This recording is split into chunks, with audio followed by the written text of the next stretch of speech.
आप यहाँ जो देख रहे हैं वो पूरे चीन का सबसे बड़ा दाओवादी मंदिर डाओइस्ट टेम्पल है। ये 13 मंजिला है जिसकी ऊंचाई 110 मीटर है और इसे 2000 मीटर से अधिक की ऊंचाई पर एक चट्टान की खड़ी दीवार पर स्थापित किया गया है। ये है मियानशान पर स्थित दालुओगोंग स्वर्ग के द्वार।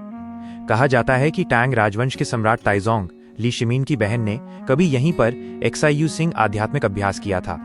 हमने लिफ्ट से 7वीं मंजिल तक का सफर तय किया, लेकिन ऊपर अभी भी 6 मंजिलें और हैं। हम सीधे ऊपर तक क्यों नहीं जा सकते? क्योंकि दाओवादी दर्शन में मान्यता है कि एक कदम में स्वर्ग नहीं जाया जा सकता, इसलिए हमें हर कदम पर चढ़ना होगा। जब हम सबसे ऊंची चोटी पर पहुंचे तो हमने पीछे मुड़कर देखा। हमारे पैरों के नीचे कई 100 मीटर की गहरी घाटी और सामने हरे भरे पहाड़ थे। ये दृश्य अत्यंत भव्य है। सांकिंग हॉल के द्वार पर यूकिंग युआनशी तियानजुन की मूर्ति स्थापित है, जो हुआनयुआन बॉल पकड़े हुए हैं। उनके दोनों ओर शांकिंग लिंगबाओ तियानजुन और ताइकिंग दाओदे तियानजुन है। यह दालुओगोंग दाओवाद की सर्वोच्च अवस्था का प्रतिनिधित्व करता है, माइनस सांकिंग के ऊपर दालुओ। जियांगजिंग हॉल में बीच में ताइशांग लाओजुन की मूर्ति है, जो दाओदे जिंग के लेखक लाओजी हैं। उनकी 4 टन वजनी कांस्य प्रतिमा अत्यंत ऊंची, गरिमामय और दयालु है। रहस्यमय प्राचीन गुफाएं और ऐतिहासिक शिलालेख।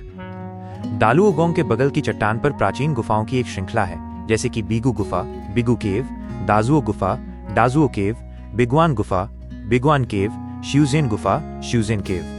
ये गुफाएं लगभग एक व्यक्ति की ऊंचाई जितनी हैं और उनके बीच छोटी खिड़कियां हैं जो उन्हें एक दूसरे से जोड़ती हैं। गुफा के प्रवेश द्वार पर एक शिलालेख स्टेले है, जिस पर किंग राजवंश के शुंजी काल के 13वें वर्ष 1656 ईस्वी की तारीख खुदी हुई है, जो 300 से अधिक वर्षों का इतिहास है।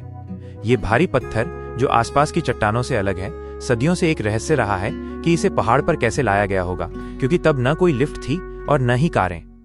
हैंगिंग वॉकवे, जेड शेप झंडाओं और रहस्यमय कायाकल्पित बुद्ध रूशन फो। मियानशान प्राचीन काल से बौद्ध और दाओवादी दोनों का एक साथ अभ्यास करने का स्थान रहा है। आगे 2500 मीटर से अधिक की ऊंचाई पर चट्टान की खड़ी दीवार पर एक जेड आकार का वॉकवे, जेड शेप झंडाव लटका हुआ है। हमारे पूर्वजों ने इस ऊंचाई पर एक मंदिर का निर्माण किया है, जो हवा में लटका हुआ है और 1000 साल से अधिक पुराना है। इससे भी अधिक रहस्यमय बात यह है कि जेड आकार के वॉकवे के ऊपर 15 कायाकल्पित बुद्धों रूशन फो की मूर्तियां छिपी हैं, जो हजारों सालों से सड़ी नहीं है। कहा जाता है कि उनके नाखून मृत्यु के बाद भी बढ़ते रहे, जो मिस्र के मम्मी से भी अधिक चमत्कारी है। इस घुमावदार जगह पर चलना भयानक है। नीचे 300 मीटर से अधिक की गहराई है। ऐसा लगता है जैसे आप हवा में चल रहे हों। बाओफुयान और युनफेंग मंदिर, युनफेंग टेम्पल।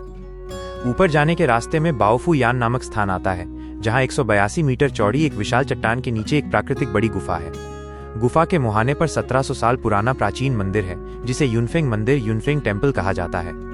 जापान विरोधी युद्ध के दौरान ये गुफा एक समय में 8वीं रूट सेना के लिए गोला बारूद डिपो भी रही थी। चट्टान पर घंटियां लटकी हुई हैं। ऐसा कहा जाता है कि ये घंटियां उन लोगों द्वारा यहाँ लटकाई गई थीं जिनकी इच्छाएं पूरी हुईं और वे चोटी पर पहुंचे।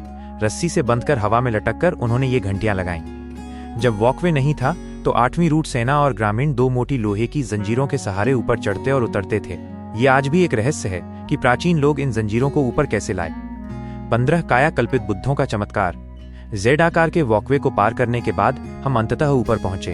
यह चीन का ऐतिहासिक सांस्कृतिक पर्वत माइनस मियानशान है। कायाकल्पित बुद्ध रूशन फो की मूर्तियां एक बड़े हॉल के अंदर हैं। हमें सम्मान के साथ धीरे बोलना चाहिए ताकि हम इन महान गुरुओं को परेशान न करें। इन गुरुओं की मूर्तियां शांति से बैठी हैं। उनके चेहरे दयालु और शांत हैं। कहा जाता है कि 80 साल से भी पहले जापान विरोधी युद्ध के दौरान जापानी सेना ने यहां घुसने की कोशिश की थी।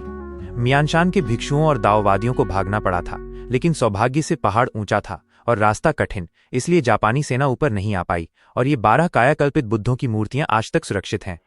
1995 में एक स्थानीय ग्रामीण ली जिनसुओ जब सफाई कर रहा था तो एक मिट्टी की मूर्ति की मिट्टी की परत अचानक गिर गई, जिससे मूर्ति की हड्डी दिखाई दी। इस तरह इन 1000 साल पुरानी कायाकल्पित बुद्धों की मूर्तियों को फिर से देखा गया। इन कायाकल्पित बुद्धों की मूर्तियों पर लिपटे जूट के कपड़े और अस्थि पंजर, स्केलेटल स्ट्रक्चर्स स्पष्ट रूप से दिखाई देते हैं, भले ही वे हजारों साल पुराने हैं। विशेष रूप से तानलुआन मास्टर के, जिनकी उंगलियों के नाखून आज भी स्पष्ट रूप से दिखाई देते हैं और कहा जाता है कि उनके शरीर त्यागने के बाद भी उनके नाखून बढ़ते रहे, जो अविश्वसनीय है। इस हॉल में 12 मूर्तियों के अलावा 3 और भी चमत्कारी कायाकल्पित बुद्ध हैं, जो सामने की चट्टान के नीचे हैं। कोंग वांग गुफो बीच में है, जिनका इतिहास 1400 साल पुराना है। जो टैंग राजवंश के सम्राट ताइजोंग ली शिमीन के समकालीन थे। कहा जाता है कि सम्राट ताइजोंग ने उनसे वर्षा के लिए प्रार्थना की थी। 2. बाकी 2 युआन राजवंश के कायाकल्पित बुद्ध हैं। भांजा भिक्षु युआन डोंगहे जिनके माथे पर थोड़ी उभार है। सामने मामा गृहस्थ जो टोपी पहने हुए हैं। कुल मिलाकर ये 15 कायाकल्पित बुद्ध हैं जो हजारों सालों से खराब नहीं हुए हैं। ये एक चमत्कार है। अमरता का रहस्य। ये कायाकल्पित बुद्ध हजारों सालों से क्यों नहीं सड़े? कहा जाता है कि महान गुरु अपने शरीर त्यागने से पहले कठोर आध्यात्मिक अभ्यास की एक श्रृंखला करते थे। 1. सबसे पहले वे मेरे पीछे की गुफाओं में जाकर बीगू अन्न त्याग का अभ्यास करते थे। केवल थोड़ी मात्रा में फल खाते थे। 2. जब वे भोजन करना बंद कर देते थे तो वे कुछ समय के लिए जड़ी बूटी का काढ़ा पीते थे और फिर धीरे धीरे केवल पानी पर आ जाते थे।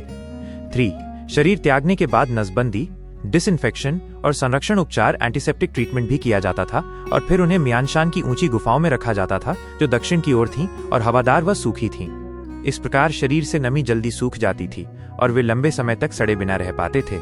ये देखकर वास्तव में आश्चर्य होता है कि जीवन कितना क्षणिक और साथ ही कितना अनंत है। ये शानक्सी के म्यानशान से गुआनजुआंग मू की तरफ से और अधिक सुंदर दृश्यों और मानविकी का साझाकरण है।